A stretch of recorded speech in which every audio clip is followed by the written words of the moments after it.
Madam नमस्कार. नमस्कार. आता आपण कलापिनी नाट्य संकुल या ठिकाणी आहोत. या ठिकाणी कालपासून अनेक नाट्यवाचन स्पर्धा या ठिकाणी चालू आहेत. तर नक्की आपली शाळा कोणती आहे आणि आपली काय ओळख सांगाल? नमस्कार, मी धनश्री कांबळे आणि मी जैन इंग्लिश स्कूल या शाळेमध्ये शिक्षिका आहे आणि आम्ही कलापिनीमध्ये आलो आहोत ते बालनाट्य स्पर्धासाठी. आमचा माध्यमिक गट आहे.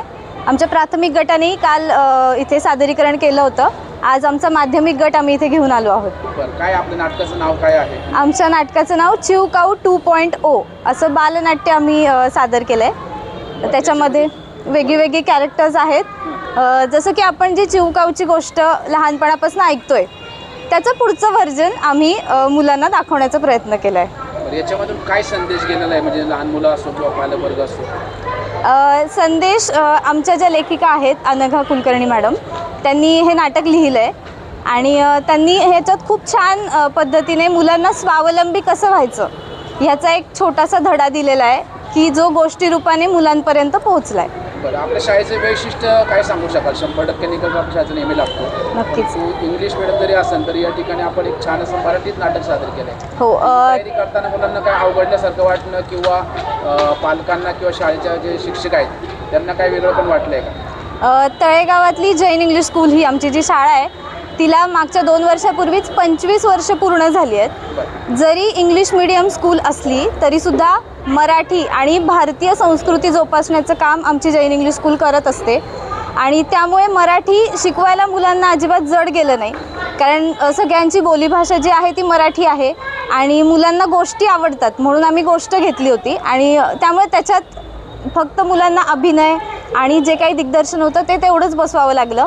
मुलांवरती भाषेवर अगदी काही एफर्ट्स घ्यावे नाही लागले. बरं, ही जी नाटकाची तयारी आहे किती दिवस चालू होती आणि कशी तयारी केली?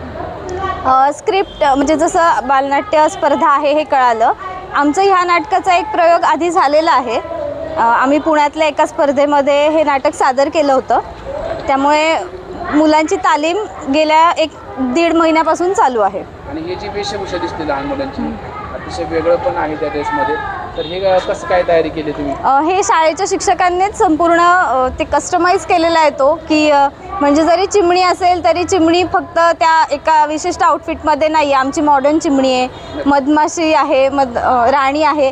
हे सगळं कस्टमाइज केलं आहे. हे शाळेच्या शिक्षकांनीच केलं आहे संपूर्ण आणि आमच्या पालकांची आम्हाला खूप साथ मिळाली ह्याच्यामध्ये. ओके मॅडम, धन्यवाद. थँक्यू.